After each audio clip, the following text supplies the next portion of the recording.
So there are 1,000 videos like this out there, but this one is mine, and I just wanted to go through how I reconstitute my peptides. There are probably a dozen different ways to do this, but this is how I do it. Gloves are not required. I just have tiny unmanicured hobbit hands, so I wanted to cover them. You're going to take a couple of wipes, and you want to always sanitize everything. And don't just wipe it once. Really get in there, especially if it's in your refrigerator crisper like mine is. Just make sure it gets super clean. I'm going to pop the top off of my new pep. This one is MOTC, and it's 10 milligram. And I will try and attach the peptide calculator to this so that you can play around with the different measurements and volumes. I always start by pulling my 100 unit syringe all the way back. This is a 31 gauge, and I can't remember the length, but it's the normal insulin syringes. These are just the best gauge in my opinion.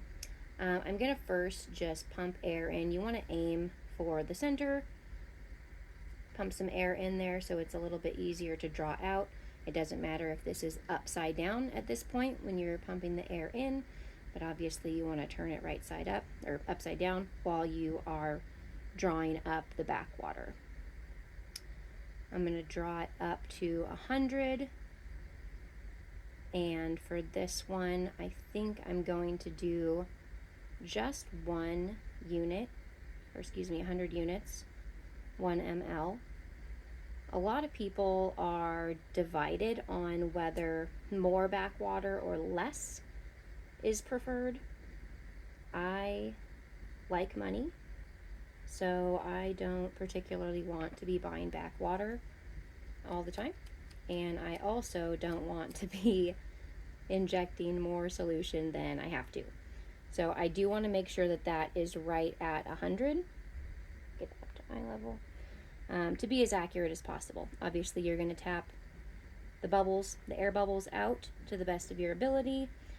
Just if there are some in there, it does cause a little bit of a discrepancy in the dosage. And then once I am ready to insert it into the peptide vial, I go in at kind of an angle.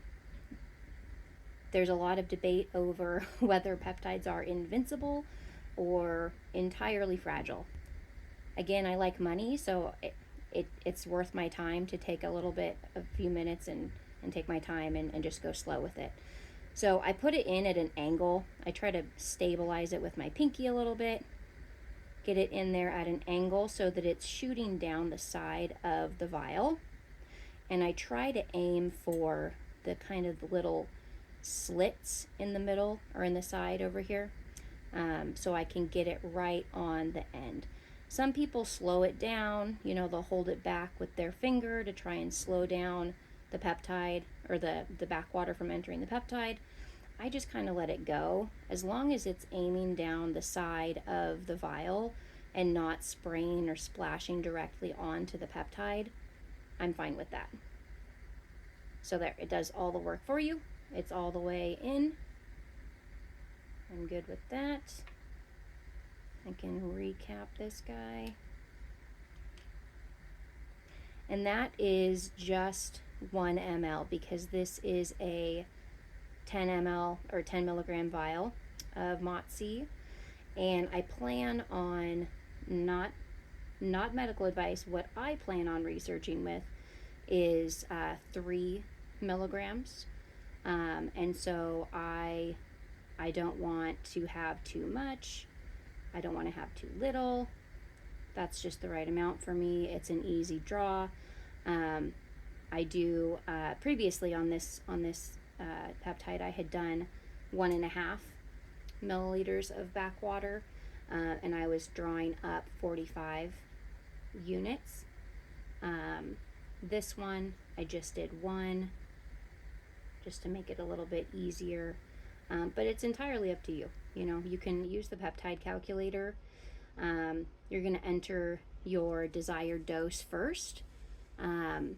So, you know, whether it's a half a milligram, 1, 2, etc., whatever your target research dose is. And then you'll enter the milligram of the vial, so the total milligrams that are in your peptide vial. And then you will enter the total amount of BAC water that you want to put in. So of those 3 things, 2 of them can vary depending on you.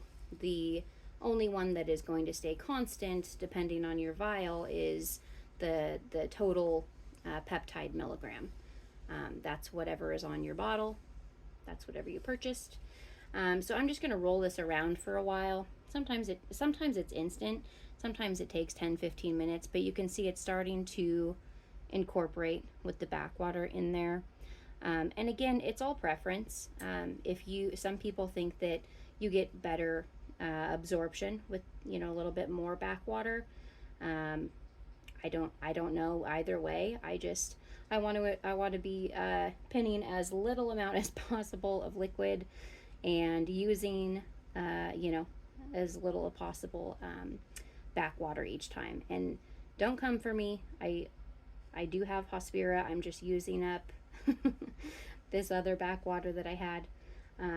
But yeah, that's really it. So now that I've got this reconstituted, I'll continue to work it and wait until all of the white powder has incorporated with the BAC water. Sometimes it takes a little bit. Sometimes I'll let it set and then come back and then keep working it.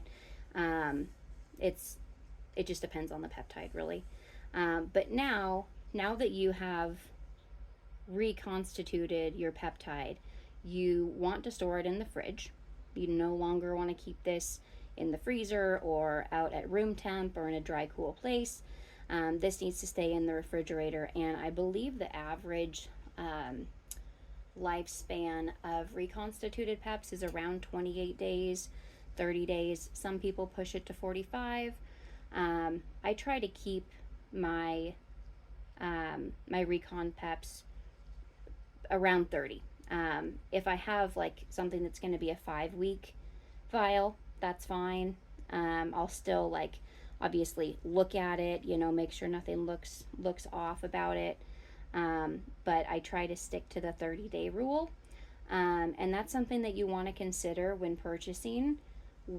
Think about what milligram you're going to be researching with and how many times per week you're going to be using that particular peptide. So if you are just starting out researching with Retta, for instance, you probably don't want to go out and buy a 50 milligram vial, because if you're starting at 1 milligram per week, that's 50 weeks worth of peptide, and you certainly don't want to be using it for 50 weeks.